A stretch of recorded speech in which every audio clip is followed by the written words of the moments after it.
चलिए शुरू करते हैं। देखिए यहाँ पर हमारा पहला क्वेश्चन दिया गया है, मनुष्य में कुल कितनी हड्डियां होती है। तो देखिए करेक्ट आंसर बी हो जाएगा। मनुष्य में कुल 206 हड्डियां होती है, आपको याद रखना है। आगे बढ़ते हैं। दूसरा क्वेश्चन दिया गया है, नवजात शिशुओं में हड्डियों की संख्या लगभग कितनी होती है। तो देखिए नवजात जो शिशु होते हैं उनमें हड्डियों की संख्या लगभग 300 होती है। कितनी होती है? लगभग में 300 होती है। ऑप्शन सी यहाँ पर करेक्ट हो जाएगा। तीसरा क्वेश्चन दिया गया है, मनुष्य की खोपड़ी में कितनी अस्थियां होती है। मनुष्य की जो खोपड़ी होती है उसमें हड्डियों की संख्या कितनी होती है। तो देखिए करेक्ट आंसर ऑप्शन ए हो जाएगा, 8 अस्थियां होती है। चौथा क्वेश्चन दिया गया है, मनुष्य के शरीर में पसलियों के कितने जोड़े होते हैं। तो देखिए पसलियों के जो जोड़े होते हैं वो 12 जोड़े, इस तरह से पूछा जाए 24 होते हैं, जोड़ा में 12 जोड़े। ऑप्शन ए यहाँ पर करेक्ट हो जाएगा। पांचवा क्वेश्चन दिया गया है, शरीर के सर्वाधिक प्रबल अस्थि होती है।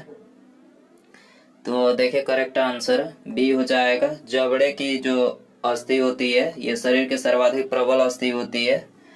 छठा क्वेश्चन दिया गया है, मानव शरीर की सबसे छोटी हड्डी है। तो देखिए मानव शरीर की जो सबसे छोटी हड्डी है वो है स्टेपिस, जो कि कान में पाई जाती है। और मानव शरीर की सबसे बड़ी हड्डी पूछा जाए तो फीमर होती है, जो कि जांघ में पाई जाती है, आपको याद रखना है। सी यहाँ पर करेक्ट हो जाएगा। मानव शरीर की सबसे लंबी हड्डी है। तो देखिए लंबी हड्डी फीमर बता ही चुके हैं, फीमर जो कि जांघ की हड्डी होती है। आठवां क्वेश्चन है, निम्नलिखित में से कौन मानव के पैर की हड्डी नहीं है। तो देखिए करेक्ट आंसर बी हो जाएगा। ह्यूमरस जो है ये मानव के पैर की हड्डी नहीं है। बाकी तीनों टिबिया, फीबर और फिबुला तीनों जो है ये मानव के पैर की हड्डी है। ह्यूमरस अस्थि कहाँ पाई जाती है? ह्यूमरस अस्थि, तो देखिए करेक्ट आंसर सी हो जाएगा, ऊपरी भुजा की हड्डी। ह्यूमरस अस्थि कहाँ पाई जाती है? ऊपरी भुजा में। ठीक है। मनुष्य शरीर में पैरों की हड्डी, तो देखिए करेक्ट आंसर बी हो जाएगा। पैरों की जो हड्डी होती है वो सरंध्री होती है। ठीक है, मनुष्य के शरीर में पैरों की हड्डी सरंध्री होती है। टीबिया नामक हड्डी किस में पाई जाती है? टीबिया नामक जो हड्डी होती है वो किस में पाई जाती है? करेक्ट आंसर बी हो जाएगा, टांग में पाई जाती है। टीबिया नामक हड्डी कहाँ पाई जाती है? टांग में।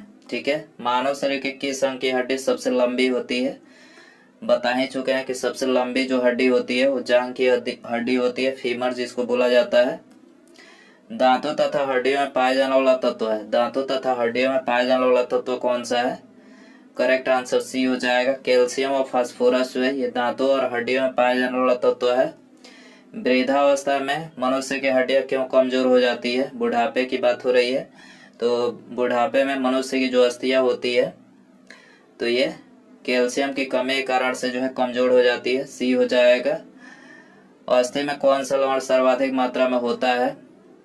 तो देखिए करेक्ट आंसर ये हो जाएगा, कैल्शियम फास्फेट जो है अस्थि में जो है ये सर्वाधिक मात्रा में होता है। अस्थि और पेशियों को आपस में जोड़ता है। अस्थि और पेशियों को आपस में कौन जोड़ता है?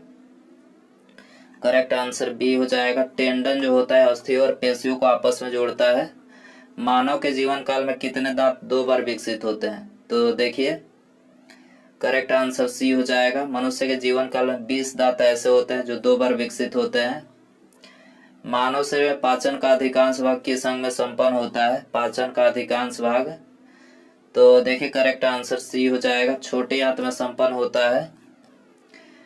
मनुष्य में पाचन क्रिया कहाँ प्रारंभ होती है? तो देखिए करेक्ट आंसर सी हो जाएगा, मुख में। मनुष्य में पाचन क्रिया कहाँ प्रारंभ होती है? मुख में होती है। ठीक है। मनुष्य पाचन नली लगभग कितने फीट लंबी होती है? करेक्ट आंसर डी हो जाएगा, 32 फीट। ठीक है, मनुष्य की जो पाचन नली होती है वो 32 फीट लंबी होती है, 32 फीट। ठीक है। मुख में मंड यानी स्टार्च का शर्करा में पाचन किसके द्वारा होता है? तो देखिए करेक्ट आंसर बी हो जाएगा, टाइलिन के द्वारा। ठीक है। अगला क्वेश्चन दिया गया है, पाचन तंत्र का हिस्सा नहीं है। तो देखिए यहाँ पर करेक्ट आंसर सी हो जाएगा, कॉर्निया जो है ये पाचन तंत्र का हिस्सा नहीं है। बाकी यकृत, पित्ताशय और आंत तीनों जो है यहाँ पर पाचन तंत्र का। शरीर के लिए एंजाइम आवश्यक होते हैं क्योंकि, तो देखिए शरीर के लिए एंजाइम ऑप्शन डी करेक्ट हो जाएगा। ये जीव रासायनिक क्रियाओं के उत्प्रेरक हैं, इसलिए आवश्यक होते हैं। दुग्ध प्रोटीन को पचाने वाला एंजाइम है, वेरी इंपॉर्टेंट। दुग्ध प्रोटीन को पचाने वाला एंजाइम कौन सा है? करेक्ट आंसर सी हो जाएगा। रेनिन जो है दुग्ध प्रोटीन को पचाने वाला एंजाइम है। अधिकतम पोषक तत्व रक्त में कहाँ से अवशोषित किए जाते हैं? तो करेक्ट आंसर सी हो जाएगा, छोटी आंत से। अधिकतम पोषक तत्व रक्त में छोटी आंत से अवशोषित किए जाते हैं। लार में कौन सा एंजाइम पाया जाता है? लार में, तो करेक्ट आंसर बी हो जाएगा। टाइलिन एंजाइम जो है लार में पाया जाता है। पेट में भोजन को पचाने के लिए निम्नलिखित में से किसकी खास आवश्यकता होती है? तो करेक्ट आंसर सी हो जाएगा। पेट में भोजन को पचाने के लिए एंजाइम की खास आवश्यकता होती है। लार किसके पाचन में सहायक होती है? करेक्ट आंसर बी हो जाएगा। लार जो है स्टार्च के पाचन में सहायक होती है।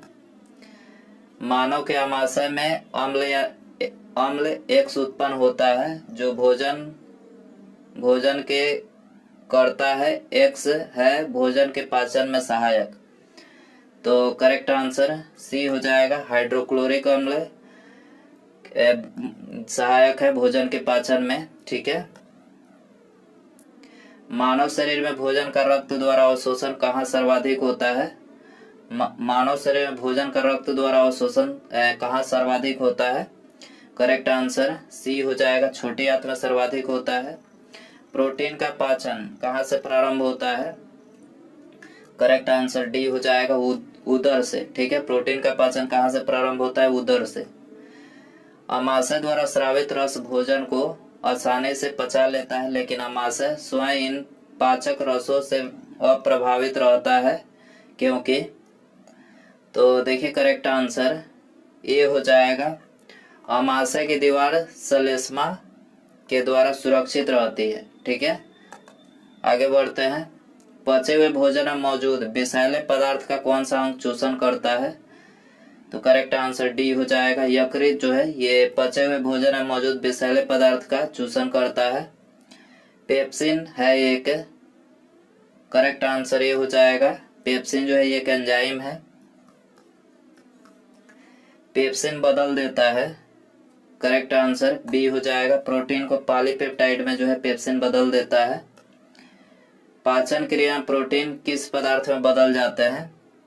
करेक्ट आंसर सी हो जाएगा, एमिनो अम्ल में। पाचन क्रिया में प्रोटीन एमिनो अम्ल में बदल जाते हैं। निम्नलिखित में से वो अंग कौन सा है जो मानव शरीर में ग्लाइकोजन के रूप में कार्बोहाइड्रेट को जमा करता है? करेक्ट आंसर डी हो जाएगा, यकृत है, ठीक है। यकृत है जो मानव शरीर में ग्लाइकोजन के रूप में कार्बोहाइड्रेट को जमा करता है। पित्त निम्नलिखित में से किसके द्वारा पैदा किया जाता है? करेक्ट आंसर ये हो जाएगा, पित्त जो है यकृत के द्वारा पैदा किया जाता है। पित्त यानी बाइल जमा होता है। करेक्ट आंसर ये हो जाएगा, पित्ताशय में जमा होता है। पित्त यानी बाइल का प्रमुख कार्य क्या है? करेक्ट आंसर सी हो जाएगा, वसा का पायसीकरण यानी इमल्सीकरण करना, ठीक है। ये पित्त यानी बाइल का प्रमुख कार्य है। सर्वप्रथम रक्त परिसंचरण तंत्र का अध्ययन किसने किया था? करेक्ट आंसर डी हो जाएगा, हार्वे ने जो है सबसे पहले रक्त परिसंचरण तंत्र का अध्ययन किया था। पेसमेकर का संबंध किससे है? करेक्ट आंसर डी हो जाएगा, हृदय से। पेसमेकर हृदय संबंधित है। पेसमेकर का कार्य है, करेक्ट आंसर सी हो जाएगा, दिल की धड़कन प्रारंभ करना जो है पेसमेकर का कार्य है।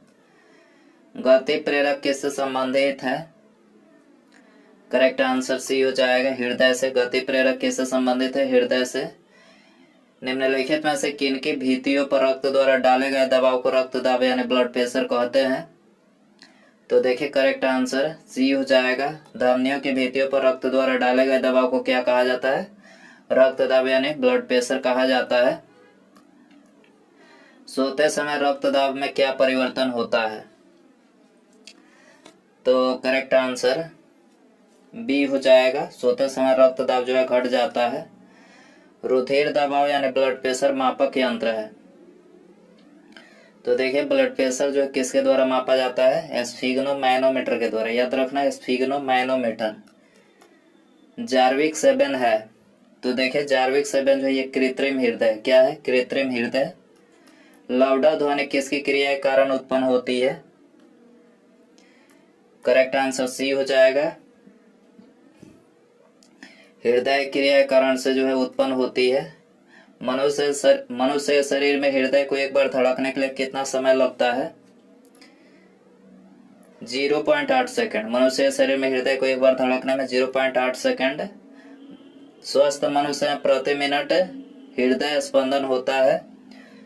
तो करेक्ट आंसर सी हो जाएगा। प्रति मिनट जो है 72 बार होता है। मानव हृदय में कितने कोष्ठक होते हैं? करेक्ट आंसर सी हो जाएगा। मनुष्य के हृदय में 4 कोष्ठक होते हैं। नाड़ी दर कहाँ से मापा जाता है? करेक्ट आंसर बी हो जाएगा, धमनी से। नाड़ी दर कहाँ से मापा जाता है? धमनी से। एक किशोरवय मनुष्य में सामान्य रक्तदाब कितना होता है? करेक्ट आंसर ए हो जाएगा, 120/80 होता है एक किशोरवय मनुष्य में सामान्य रक्तदाब। दौड़ते समय दौड़ लगाते समय मनुष्य का रक्तचाप, करेक्ट आंसर ए बढ़ जाता है। दौड़ लगाते समय मनुष्य का रक्तचाप बढ़ जाता है। सामान्य जीवन काल में मनुष्य का हृदय लगभग कितनी बार धड़कता है? 2 अरब बार धड़कता है। मानव शरीर में हृदय का कार्य है पंपिंग स्टेशन की तरह। मानव शरीर में हृदय का कार्य किस तरह से है? पंपिंग स्टेशन की तरह है। ये हो जाएगा। शरीर की विशालतम धमनी है।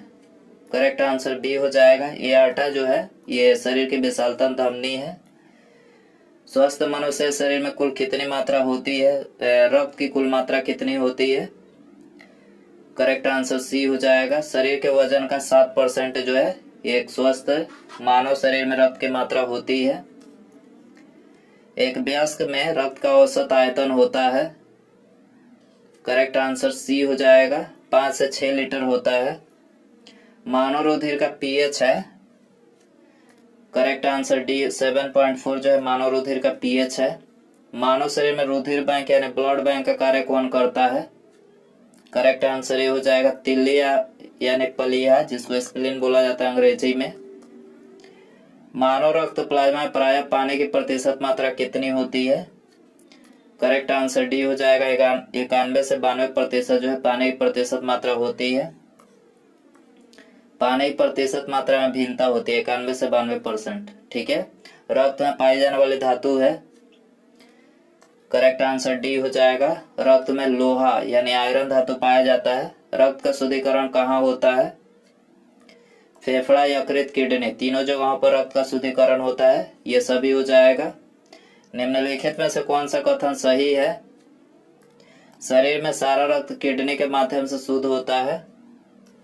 ये वाला ऑप्शन सी करेक्ट है। यहाँ पर मानव शरीर में खून के शुद्धिकरण की प्रक्रिया को क्या कहते हैं? डायलिसिस कहते हैं। खून के शुद्धिकरण की प्रक्रिया को डायलिसिस कहते हैं। रक्त में लाल रंग किसके कारण होता है? हीमोग्लोबिन के कारण से। रक्त में लाल रंग हीमोग्लोबिन के कारण से होता है। हीमोग्लोबिन में होता है लोहा होता है। क्या होता है? लोहा।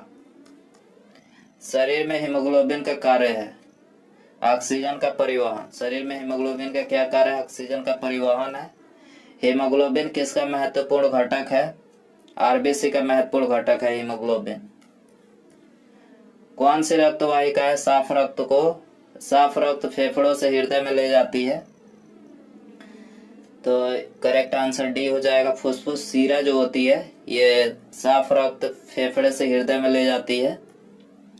निम्नलिखित में से किसकी सहायता से रक्त द्वारा ऑक्सीजन ले जाया जाता है? करेक्ट आंसर ये हो जाएगा, लोहित कोशिकाओं की सहायता से जो रक्त द्वारा ऑक्सीजन ले जाया जाता है। किसके मौजूदगी के कारण शरीर के भीतर रक्त जमता नहीं है? तो करेक्ट आंसर डी हो जाएगा, हिपैरिन की उपस्थिति के कारण से जो है शरीर के भीतर जो है रक्त जमता नहीं है। मानव शरीर का रक्त बैंक कहलाता है। तो देखिए करेक्ट आंसर ये हो जाएगा, पलिया जो है ये मानव शरीर में रक्त बैंक कहलाता है। रुधिर के प्लाज्मा में निम्नलिखित में से किसके द्वारा एंटीबॉडी निर्मित होती है? करेक्ट आंसर बी हो जाएगा, लिम्फोसाइट के द्वारा। ठीक है, रुधिर के प्लाज्मा में लिम्फोसाइट के द्वारा जो एंटीबॉडी निर्मित होती है। लाल रक्त कणिका यानी आरबीसी किस नाम से जानी जाती है? करेक्ट आंसर ये हो जाएगा इरिथ्रोसाइट के नाम से। ठीक है, आरबीसी किस नाम से जानी जाती है? इरिथ्रोसाइट। लाल रक्त कणिकाएं यानी आरबीसी कहाँ उत्पन्न होते हैं? तो देखिए आरबीसी अस्थिमज्जा में उत्पन्न होते हैं। कहाँ पर? अस्थिमज्जा, ऑप्शन डी हो जाएगा। निम्नलिखित में से किसको आरबीसी का कब्रिस्तान कहा जाता है? तो आरबीसी का कब्रिस्तान जो है पलिहा को कहा जाता है, पलिहा। मनुष्य के लाल रक्त कोशिकाओं का जीवन काल कितना होता है? तो आरबीसी का जीवन काल 120 दिन का होता है। डब्ल्यूबीसी का पूछा जाए तो 1 से 4 दिन का, 1 से 4 दिन का डब्ल्यूबीसी का होता है। मानव शरीर में लाल रक्त कण का निर्माण कहाँ होता है? अस्थिमज्जा में होता है। आरबीसी का निर्माण कहाँ होता है? अस्थिमज्जा। लाल रुधिर कणिकाओं का उत्पन्न निम्नलिखित में से किसके द्वारा होता है? अस्थिमज्जा के द्वारा होता है। उच्च उनतास पर मानव शरीर में आरबीसी, तो आरबीसी की संख्या बढ़ेगी उच्च उनतास पर। ठीक है, सफेद रक्त कण यानी डब्ल्यूबीसी का मुख्य कार्य है, डब्ल्यूबीसी का मुख्य कार्य है रोग प्रतिरोधक क्षमता धारण करना। ठीक है, मनुष्य के रक्त में श्वेत रक्त कणिकाओं की कौन सी किस्म अधिक होती है? तो आरबीसी की किस्म जो अधिक होती है न्यूट्रोफिल्स, न्यूट्रोफिल्स डी हो जाएगा। जब कोई बाहरी पदार्थ मानव रुधिर प्रणाली में प्रविष्ट होता है तो प्रतिक्रिया कौन प्रारंभ करता है? डब्ल्यूबीसी प्रारंभ करता है, डब्ल्यूबीसी बी हो जाएगा। रक्त समूह यानी ब्लड ग्रुप की खोज करता है। करेक्ट आंसर ये हो जाएगा लैंड स्टीनर जो है ब्लड ग्रुप की खोज करता है। आरएच फैक्टर का पता लगाया, आरएच फैक्टर का पता लगाया लैंड स्टीनर तथा बीएनआर ने। ठीक है, किस रुधिर वर्ग में एंटीबॉडी नहीं पाई जाती है? ए बी रुधिर वर्ग में जो एंटीबॉडी नहीं पाई जाती है। किस रुधिर वर्ग में दोनों एंटीबॉडी पाई जाती है? वो रुधिर वर्ग में जो है दोनों एंटीबॉडी पाई जाती है। किस रुधिर वर्ग में कोई एंटीजन नहीं पाया जाता है?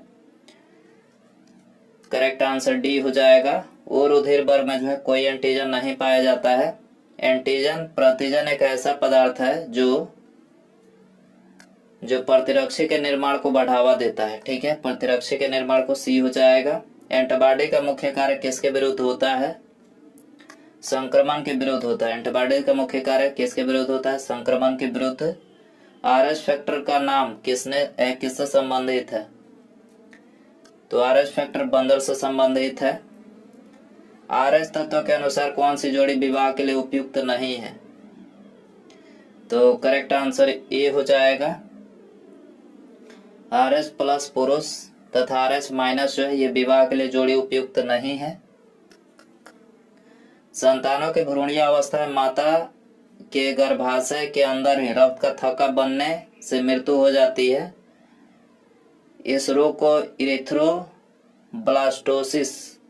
फीटलिस कहा जाता है। इसका कारण है, तो देखिए इसका जो कारण है वो है पिता का आरएच प्लस तथा माता का आरएच माइनस। निम्नलिखित में से कौन सा ब्लड ग्रुप सर्वव्यापक ग्राह्यता रखता है? सर्वव्यापक ग्राह्यता रखता है तो ये है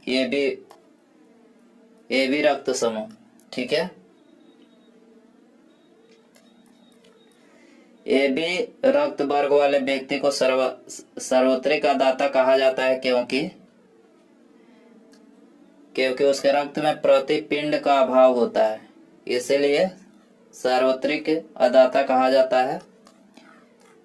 मानव रक्त दान के लिए कौन सा रक्त समूह सर्वत्रिक दाता यानी यूनिवर्सल डोनर होता है? तो देखिए सर्वदाता यानी यूनिवर्सल डोनर जो होता है वो रक्त समूह होता है, ऑप्शन बी हो जाएगा। उसके बाद यहाँ पर अगला क्वेश्चन है, आप सभी के लिए रखते हैं, इसका आंसर आपको कमेंट में बताना है। देखिए क्वेश्चन है, रक्त समूह वो वाला व्यक्ति किस रक्त समूह के व्यक्तियों से रक्त ले सकता है? वो रक्त समूह वाला जो व्यक्ति होता है वो किस ब्लड ग्रुप वाले व्यक्तियों से रक्त ले सकता है? इसका आंसर आपको कमेंट में बताना है। और वीडियो पसंद आया हो तो प्लीज वीडियो को लाइक कर दें, अपने दोस्तों में शेयर कर सकते हैं। चैनल पर नया है सब्सक्राइब करके बेल आइकन प्रेस करें। ठीक है, मिलते हैं अगले वीडियो में। नमस्कार, जय हिंद, जय भारत।